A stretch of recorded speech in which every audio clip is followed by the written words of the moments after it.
Tidak ada lagi kita maju. Allah akan jalan itu, akan jalan itu. Tapi ini juga ada beberapa juga. Ayo kita bagi itu kok. Anu mai cewek karena tidak dekat dengan pakai kadir orang. Pakai kadir orang ini. Abang dia tu bukan kan?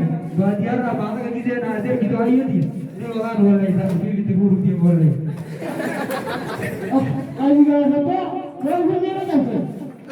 Wajib dia nak apa?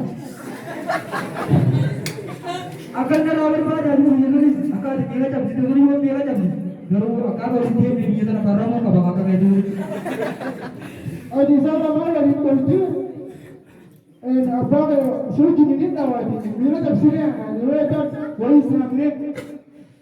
Pergi dulu bisa abang kemana baru ada tu. Wajib tidak apa. Lalu tu sana. Anu boleh tinggal ini. Anu wajib juga tak. Kerana kalau mana ni sana, dia kerana sana wajib tu. Esok orang tu nak kira tu wajib mana. Rakoni wajib berdoa.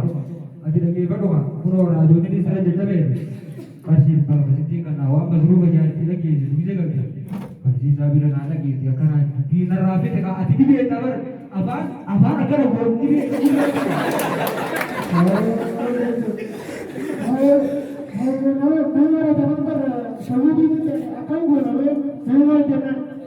Tidak ada bagian jadi. Apa saja saja. Hati orang terang. Guru bersih suatu pun. Warna terlihat, ini jelas dia kan nasib kabar. Asyik bagian dia, sisi pun jual apa cakap. Allah, bukan apa, ini musuh jadi tahu. Lagi, negara umum cakap, suci tahu itu berutuh itu apa rapu. Setelah itu orang mulai itu. Awak tidak buka kita mari. Dua tanah kita ayu yang bagi. Dua tanah apa tujuh orang guru ni. Bukan tujuh guru. Tiba masih kita nak tahan.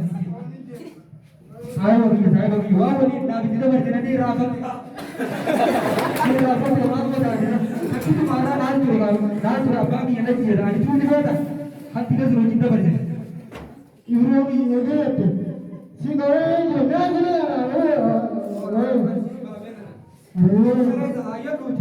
Jauh jauh sedih dah.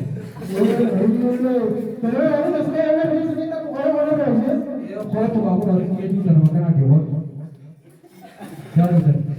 Kalau tahu yang dia di kilo mana ada jaga yang kurang di kilo. Apa sani? Kata kesemana? Kata pada aku bayar aku itu benda sorte. Tanah itu mati saja macam. Bayi nangis besar sebenarnya, mana berusaha tu.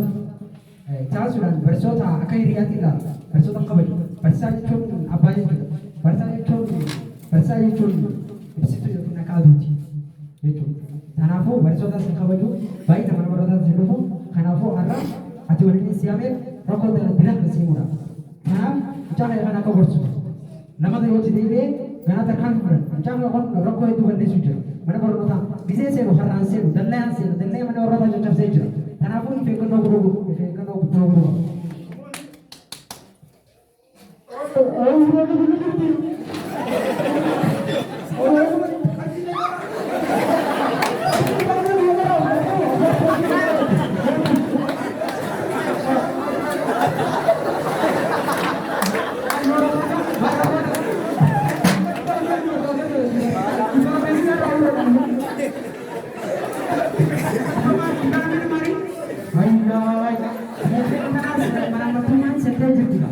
Apa kita tulis sehingga yang mana?